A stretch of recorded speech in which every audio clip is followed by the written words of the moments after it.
So this is the time we've come to the wrap up, to reviewing what you have learned. And we'll go through this, and at the very end will be your guided assignments for the week. And of course, we have one more phone call where you can check in and talk about what you've learned and ask questions and talk to us about how you've done with the assignments and have any other questions. So you've learned quite a lot, but I just want to remind you, because it's always helpful when you are ending something, to think back and remember what we learned. So you now know that pain can be managed, and even more, it can be mitigated. It can be dulled, busted, squashed. And that's what mitigation is. You've learned how coping better with stress will increase your comfort. And you've also learned how you think about discomfort can increase or decrease your comfort. How you think about things is so important. And also a difficult piece of knowing that emotional pain can be held in the body and increase physical pain. And that's often something difficult to look at, but so wonderful to know that if you can release some of the emotional pain, your body will let go a little bit and release some of the physical discomfort. You've learned healthy ways to cope with both stress and discomfort. Many different ways to calm your mind and your body, and you'll continue to learn about this.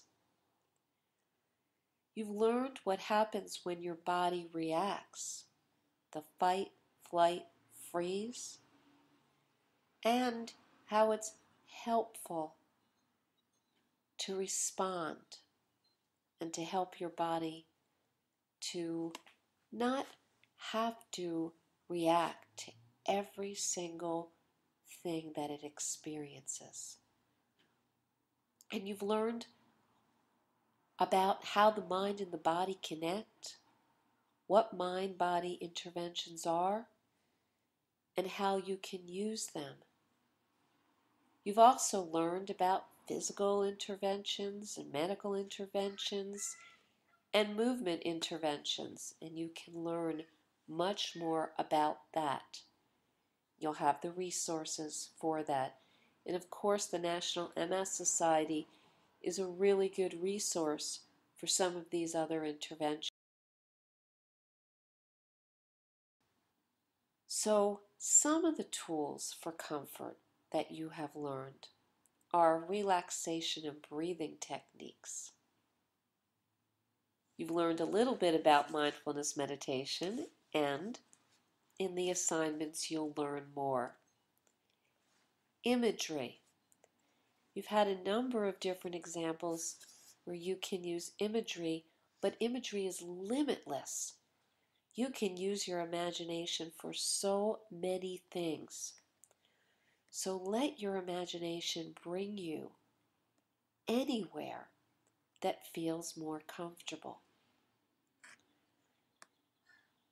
You'll be learning about, in the assignments, how to utilize a painless plan, a personalized plan for you, to help you evaluate what's working and what's not.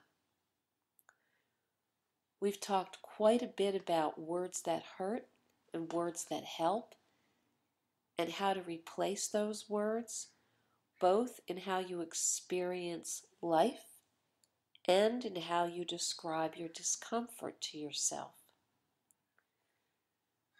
You've learned about how to use a comfort log to catch yourself when you're comfortable and learn more and more about what increases your comfort. You've learned about PNI, psychoneuroimmunology, And we've just tapped the surface with that. It's a really dense and big field, and I encourage you to get more information about this if this feels helpful to you. And sometimes it can be even more beneficial to connect with a professional that understands how to utilize this, because it can be a little more challenging to do it on your own. But certainly, if you're already succeeding on your own, go. If you'd like to learn more about it, find someone that can work with you. And about compassionate listening, about how to listen to yourself. And we'll do more of this in the mindfulness exercise. How to listen to yourself and notice what's helpful and what's not. And you can go beyond that. You can extend it to others. Try listening without judgment. Try listening without ruling something out first, but just wondering, I wonder I wonder if that could help.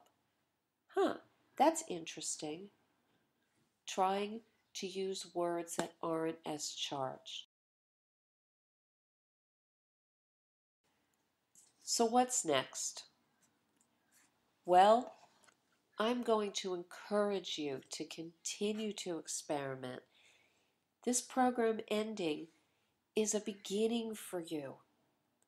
It's an opportunity for you to go out and consider which of these techniques you want to continue to use or you would like to learn more about.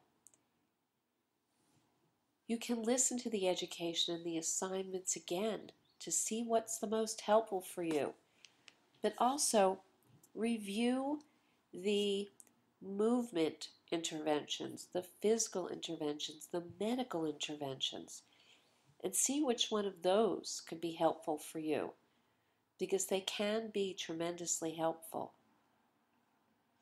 You may choose a technique just because you like it, or you may even discover another one. And if you find a technique either in this program or someplace else that you really like, go online, get more resources, get some additional ideas. Most of these fields are endless. There are hundreds of different mindfulness meditation techniques, different imagery techniques, different ways to use relaxation, different ways to use PNI. There are numerous physical and movement and medical interventions that may not even be included in this program. So continue to get additional ideas and find what works best for you. So some help for the future going forward, as I've already talked about. Develop a treasure trove of pain and stress busters, because the mind gets used to something and it can begin to override it, or logic comes in. So you want to have lots of different ones and keep it fresh, keep it creative. Use different ones, try them out, use different coping techniques. Go back to the assignments and try it again. You'll have this available to you for months. So go back, listen, take advantage of it.